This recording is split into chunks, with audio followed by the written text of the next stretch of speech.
Methane को discuss किया था।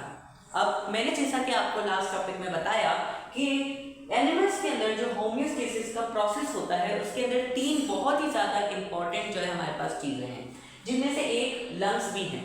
आपने जो है एक चैप्टर पढ़ा होगा that is known as gaseous exchange.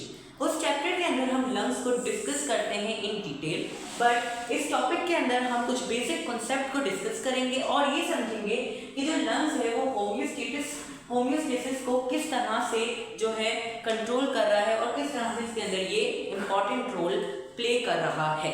अच्छा देखिए, जब भी हमारी बॉडी के अंदर सेलुलर रेस्पिरेशन होती है, सेलुलर रेस्पिरेशन, सेलुलर रेस्पिरेशन, तो सेलुलर रेस्पिरेशन के रिजल्ट में जो एक गैस है जो कि हमारे पास क्या होती है, रिलीज होती है as a by product that is known as carbon dioxide gas. और ये carbon dioxide gas different tissues के अंदर डिफ्यूज होती जाती है। ठीक है, अब इस गैस की डिफ्यूजन की वजह से जब ये फर्दर टिश्यूज के अंदर डिफ्यूज होती है और इनके बाद ये गैस जो है ब्लड के अंदर डिफ्यूज होती है, और जिस ब्लड में कार्बन डाइऑक्साइड गैस की कंसंट्रेशन ज्यादा हो जाती है उसे हम कहते हैं डीऑक्सीजनेटेड ब्लड, डीऑक्सीजनेटेड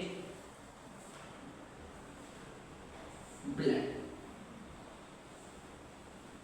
अच्छा, तो देखिए जो डीऑक्सीजनेटेड ब्लड होता है ये हमारी बॉडी के लिए अनबेनिफिशियल होता है, इसका हमारी बॉडी में जो है काम नहीं होता, और इस ब्लड को जो है ऑक्सीजनेटेड में कन्वर्ट करने का काम लंग्स का है।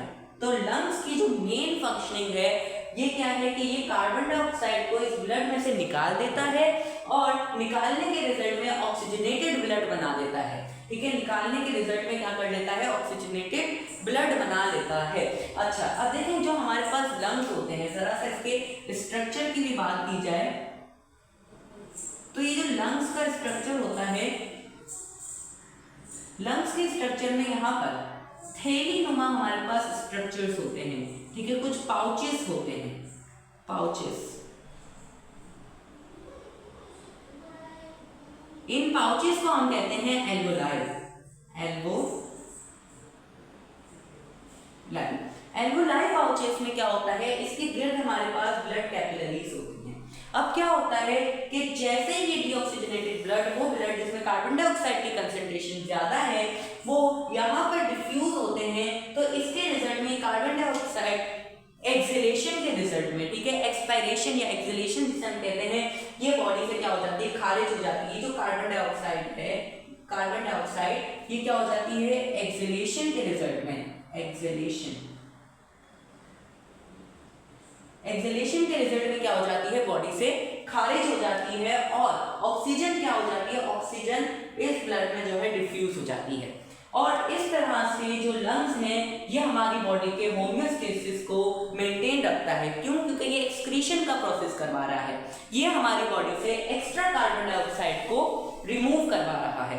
अब अगर इसका आप जो है फर्दर डिस्क्राइब्ड कॉन्सेप्ट देखना चाहते हैं तो आप अपनी बुक के जो है पिछले चैप्टर को भी रिकॉल कर सकते हैं, but according to the homeostasis chapter ये इसकी जो है बेसिक इंफॉर्मेशन है, बेसिक कॉन्सेप्ट है जो आपको पता होना चाहिए कि किस तरह से लंग्स हमारे पास कार्बन डाइऑक्साइड को क्या करवा रहा है, बॉडी से रिमूव करवा रहा है और बॉडी के होमियोस्टेसिस को मेंटेन रख रहा है। तो ये थी एक वीडियो। अगर आपको ये वीडियो अच्छी लगी हो तो इस चैनल को लाइक करें, सब्सक्राइब करें। मिलेंगे एक और वीडियो के साथ, तब तक अपना ख्याल रखिएगा। अल्लाह हाफिज।